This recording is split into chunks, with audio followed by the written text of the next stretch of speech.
les heures les plus sombres de la nuit, c'est à l'arrivée du matin, disait le professeur Maurice Kamto. Et un jour, Capra Libé lui avait dit qu'à l'approche de la fin du règne, les pourfendeurs de l'État deviendront beaucoup plus malins, beaucoup plus dangereux et s'accrocheront à tout pour sauver leurs derniers honneurs. Mesdames et messieurs, bonjour et bienvenue. Aujourd'hui, le docteur Aristide Mono nous plonge dans la chronique sur la sortie du préfet du Foundi. Cette sortie que beaucoup des hommes politiques ont réagi, dont je vous propose la substance de leur sortie à la fin de cette analyse du docteur Aristide Mono. Suivons le docteur Aristide Mono et retrouvons-nous derrière. Hier, nos gars ont encore frappé fort. Ils nous ont encore offert une phase. Ils ont certainement un grand stock de décisions insolites. Nous avons une nouvelle chaude qui fera rire nos amis étrangers à chaudes larmes. Ils ne nous ont même pas donné le temps de finir d'écarquiller les yeux devant les listes des admissibilités d'éléments qui sont toujours incrouvables sur la place publique sur Internet avec des soupçons de tribalisation très aigus.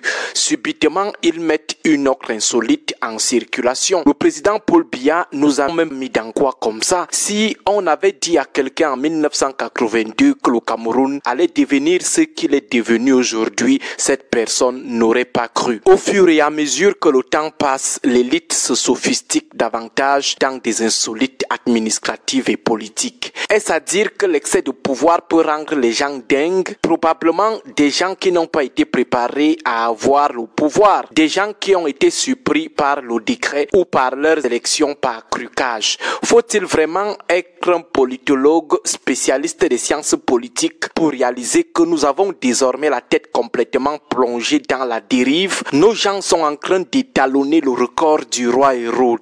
Ce roi qui avait ordonné l'élimination de tous les enfants de 0 à 5 ans dans le seul but de tuer Jésus-Christ parce qu'il voulait seulement tuer le bébé Jésus-Christ. Il a trouvé mieux de tuer tous les enfants de 0 à 5 ans. Nos gens sont aujourd'hui presque au coude à coude avec ce type de posture à la Hérode. En 2004, suite à l'annonce de la vraie fausse mort ou de la fausse vraie mort du président sur Internet, le ministre de la Communication de l'époque avait pensé que mieux Internet retourne là où il est venu. Il avait envisagé la fermeture de tous les cybercafés du Cameroun, juste parce qu'un individu, l'activiste N'Diana Semé, avait fait circuler une information à risque. Il a dit que mieux Internet finit au Cameroun. Des pensées vraiment insolites. Des années plus tard, ils avaient envisagé des campagnes de sensibilisation pour décourager les Camerounais à être sur les réseaux sociaux, juste parce qu'ils avaient constaté que les réseaux sociaux libéraient davantage la parole et favorisaient la dénonciation de la malgouvernance, des abus et des injustices. Ils ont pensé un seul instant dans leur tête que tout le monde entier allait être sur les réseaux sociaux, sauf le Cameroun et les Camerounais. Jusqu'à beaucoup de fonctionnaires et hauts cadres de la République se vantaient déjà qu'ils ne sont pas sur Facebook et Twitter. Une autre posture, une autre décision insolite. Autre décision extrêmement risible du genre à casser les côtes de quelqu'un. Un jour comme ça, en 2017, la voix en anglais du président de l'époque, Peter Essoka, président du Conseil national de la communication, sort un communiqué pour dire aux journalistes de ne plus prononcer le mot fédéralisme sur leur plateau. Juste parce que les activistes anglophones, pionniers de l'éclatement de la crise anglophone, demandaient le fédéralisme, qui est une forme de l'État au même titre que l'État décentralisé. Nos gens se sont assis dans leur gros bureau climatisé pour penser dans leur tête qu'ils vont interdire aux Camerounais, aux journalistes, aux intellectuels et aux hommes politiques de ne plus prononcer le mot fédéralisme, jusqu'à le ministre de la Communication de l'époque, un ancien pourfendeur du président Paul Biya, avait fait irruption sur un plateau de télévision en direct, menacé la présentatrice. Des spécialistes des décisions insolites. Une autre insolite, il y a coup d'État au Gabon. Les mêmes officines s'asseyent, on ne sait où cette fois-là. Ils s'asseyent et pensent interdire aux Camerounais de faire des analyses comparatives, politiques ou scientifiques sur la situation du Gabon et celle du Cameroun.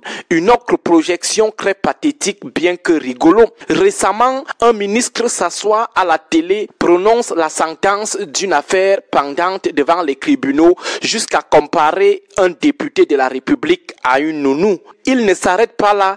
Il dit à un candidat éligible en 2025 qu'il ne sera pas candidat, qu'il doit attendre revenir dans 10 ans. Lui qui, président de l'ECAM ou alors président du Conseil constitutionnel.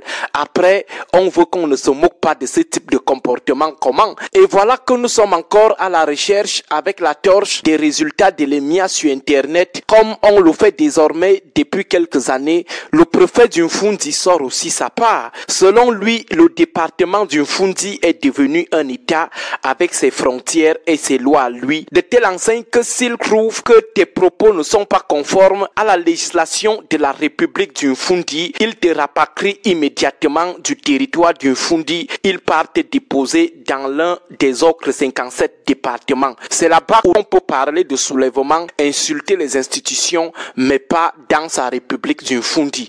Pour le préfet, vous pouvez séjourner ailleurs après avoir insulté les institutions, mais pas dans son département qui est désormais un État du continent Cameroun. Que le Seigneur et nos ancêtres nous viennent vraiment en aide, parce que nous sommes en train de creuser davantage le fond. À demain, chers amis, si le préfet ne me chasse pas de sa République du Mfundi après ses observations critiques. Par mesure de prévention, je commence déjà à chercher le visa pour un autre département qui pourrait m'accorder sa nationalité. Je risque de perdre ma nationalité mfundienne. Mais au-delà de toute blague, il faut dire que c'est toujours comme ça lorsque les gens sont dépassés par les événements. Ils n'ont pas été préparés ou alors ils ne se sont pas préparés à l'éveil du peuple camerounais auquel nous assistons depuis quelques mois. Bonne journée à vous tous. Maître Emmanuel Sim donne une mention nulle pour Monsieur le Préfet de la République du Mfundi. Monsieur le Préfet, ainsi dans l'article 153 du Code pénal qui fixe le maximum de la peine à 5 ans de prison pour les auteurs du délit d'outrage au président de la République, vient d'être modifié et complété par une simple arrêté préfectoral qui y introduit la peine de déportation de la République du Mfundi à destination inconnue. Vous êtes fort, Monsieur le Préfet. Mais je voudrais vous rappeler, Excellence, je pense qu'on peut déjà ainsi vous appeler, que tout Camerounais qui commet le crime de détournement de biens publics d'une valeur de 50 millions de francs CFA ou plus et qui s'expose à la peine de prison à vie, au terme de l'article 184 du même code, est ramené dans votre République du Mfundi capitale Yaoundé, puis être jugé par le TCS, quel que soit le lieu de la commission de cette infraction. Voyez-vous, pendant que vous jetez dehors les malpensants, vous recevez les grands fossoyeurs de notre fortune publique, donc commune.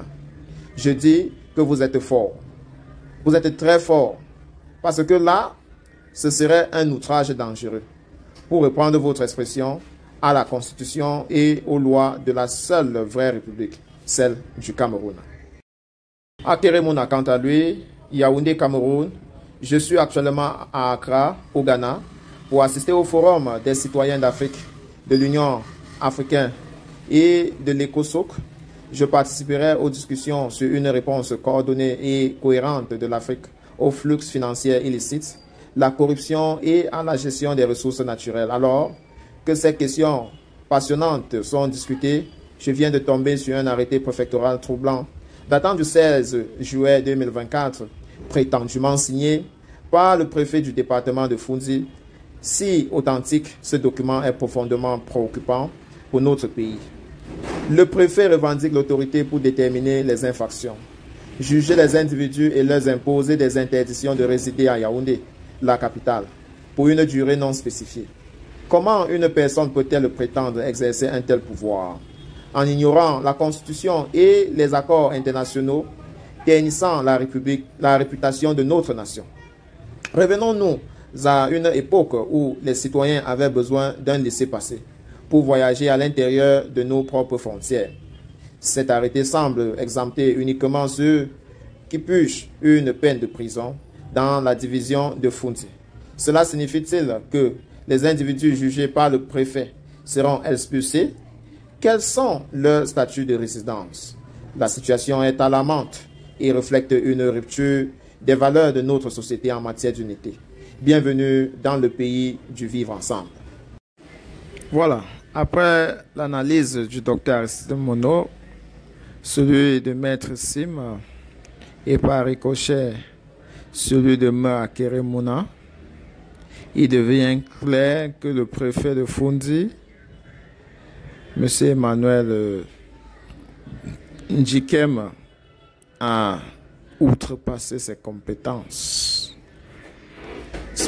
Peut-être en voulant déjà emprunter le pas sur la dernière conférence biannuelle des gouverneurs qui avait pour sujet phare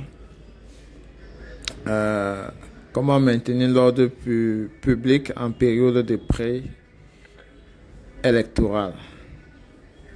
Mais ce gouvernement, de toutes les façons, démontre une drôle de façon de prévenir la paix en s'attaquant à tout ce qui peut permettre